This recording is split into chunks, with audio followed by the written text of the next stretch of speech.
Biblia na ilan po ay isang lugar ng pagsubok at paghuhubog. Katulad na lamang po ang kwento na nakikita sa Biblia. Ang Israel ay naglakbay ng 40 years sa Iran. Si Moises po ay nagayunan ng 40 days. At si Jesus po ay nagayunan ng 40 days and 40 nights. Nasabi nga po noong nakaraang midweek ang tungkol sa Lenten season, na tayo po ay nasa panahon na nag-Quaresma. At bilang isang Kristiyano, hindi lamang po ito isang tradisyon. Bagkus ay isa po ito mahalagang pagdiriwang na dapat po natin bigyan ng pagpapahalaga. Ang 40 days po ng Quaresma ay sumasailalim sa 40 days ni Jesus sa Iran. Bilang isang simbahan ng United Methodist Church, hindi lang po natin ito ginagawa upang ipakita na tayo ay sumusunod, kundi ito po ay pagtugon sa biyaya po ng Diyos upang lalo po mapalakas ang ating espiritual na pamumuhay. Hindi lamang po ay sunod sa ating kultura, kundi pa naman upang mapalalim po ang ating kaugnayan at pananampalataya sa Diyos. Ang Quaresma po o Lenten season ay panahon ng pagbabalik loob at pagpapalalim ng pananampalataya. Kaya naman sa mga tanong o mga hamon ng nakaraang midweek service, ay tignan po natin ang ilang bagay upang lalo po natin maunawaan at may sabuhay ang ating pagbulita sa mahal na araw. Una po, ang Iran bilang lugar ng paghubog. Ayon sa verse 3 and 4, dumating ang Diablo at sinabi sa kanya, "Kung ikaw ang anak ng Diyos, gawin mo ang tinapay ang mga batong ito." Ngunit sumagot si Jesus, "Nasusulat, hindi lamang sa tinapay na bubuhay ang tao, kundi sa bawat salitang nagmumula sa bibig ng Diyos." Sa panahon ng pag-aayuno sa loob ng 40 days ay gutom po si Jesus. Kaya sinabi ng Diablo, "Kung ikaw ang anak ng Diyos, gawing tinapay ang mga batong ito." Tinutokso po si Jesus na gamitin ang kanyang kapangyarihan para sa sarili. Ngunit sumagot po si Jesus ng ganito, "Hindi lamang sa tinapay na bubuhay ang tao, kundi sa bawat salitang nagmumula sa Diyos." May panahon po sa ating buhay na tila ba na tayo ay nasa ilang. Ano nga po ba ang ilang?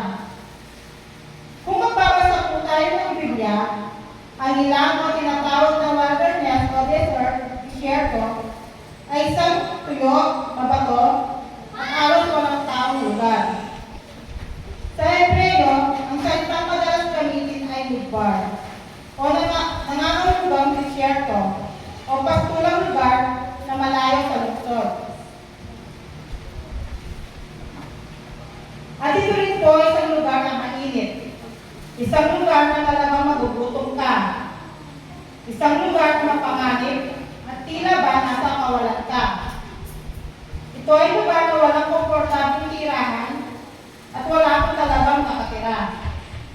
Kaya ilang po sa ating panahon ay lugar na kung saan ay mayroong mga pagsubok, katahimikan at paghihirap.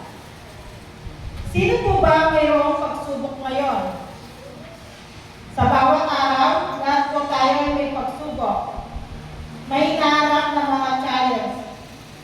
Ngunit sa pananalig natin sa Diyos, nalalagpasan natin ang mga ito. Sino po ang nasa panahon ng katahimikan?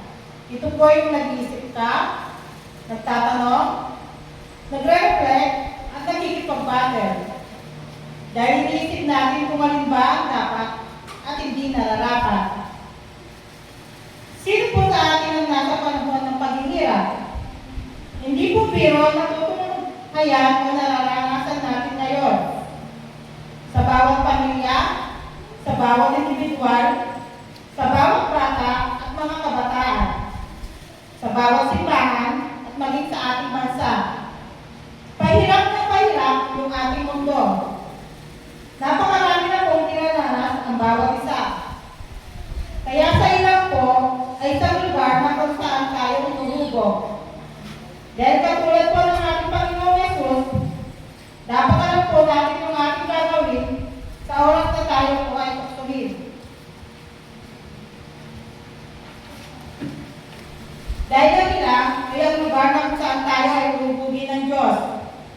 Sa pananaw po at paniniwala natin bilang sa mananampalataya, ang biyaya po ng Diyos ay hindi nawawala sa gitna ng pagsubok. Maraming nag-aakala na kapag nagiging Kristiyano ka na, ay hindi ka na makakaranas ng pagsubok. Maraming nag-aakala na hindi ka na makakaranas ng mga mahirap na bagay. Ito po ay maling akala dahil kapag Kristiyano ka, mas nasusubok ang pananampalataya mo sa mga pagsubok. Mga kapatid at mga magulang, maaaring ginagamit po ng Diyos ang ilang upang hubugin ka sa iyong pananampalataya. Wala pong perfectong tao. Walang perfectong simbahan. Ngunit kapag kumikilala ka sa Diyos na makapangyarihan, sa kabila ng imperfection natin, ay meron po tayong perfectong Diyos na laging tumagabay, nag-aakay, at nagbibigay sa atin ng proteksyon at direksyon sa ating buhay.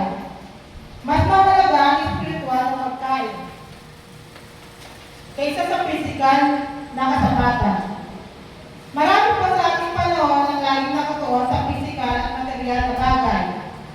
Sila yung mga taong laging naghanap ng mas maganda. Sila yung tao Kristiyano na hindi nakokontento. Dahil ayaw nilang tumaan sa ilang na lugar. Nais lang nila ay doon sa komportableng pamumuhay. Doon sa mga mundong bagay. Wala po silang pag-aayuno. Wala po silang pagsasakripisyo. Tanungin po natin ang ating mga sarili bilang pagbubulay sa Kwaresma. Nangungusap ba sa iyo ang Diyos ngayon? Ano ang inuupo sa iyo at ituturo ng Panginoon? Mag-reflect po tayo. Ikalawa po, ang mga tukso sa ating panahon. Ayon po sa verse 6 to 7, sinabi nito sa kanya, kung ikaw ang anak ng Diyos, magpatihulog ka, sapagkat nasusulat, sa kanyang mga anghel, ika'y tatagubilin, at sa kanilang mga kamay, ika'y aalalayan, ng mga sabato'y paamoy hindi masaktan. Ngunit sumagot si Jesus, nasusulat din naman, huwag mong susubukin ang Panginoon mong Diyos. Ito po ay isang hamon na patunayan ni Jesus ang kanyang pagkakilanlan bilang isang anak ng Diyos sa pamamagitan ng isang himala. Madalas, ganito rin po ang nangyayari sa atin. Kapag Kristiyano ka, nais ng mga nakapaligid sa atin na may patunayan tayo. Bilang isang mananampalataya, bilang isang alagad. Ngunit sumagot si Jesus, huwag mong susubukin ang Panginoon mong Diyos. Ito po ang madalas na sinasabi ng mga maraming tao at maging ng mga Kristiyano. Ngunit isa po sa napakalinaw na sinasabi po ng Panginoong Jesus na huwag mong susubukin ang Panginoon mong Diyos. Napakarami po ng mga tukso. At kagaya po ng Panginoong Jesus, huwag po tayo magpapatukso. Dahil wala po tayo dapat ipatunayan kung sino po talaga tayo. Ito po ay malinaw na udyok o sinisisip ng diablo sa atin. Hindi po natin kailangan ng ebidensya tungkol sa kapangyarihan ng Diyos. Dahil sa simula pa ay pinakita niya na po ito. Kung minsan, maraming tao ay ginababa po tayo. Kinukwestiyon yung ating pagka-Kristiyano at nais po nila ng patunay.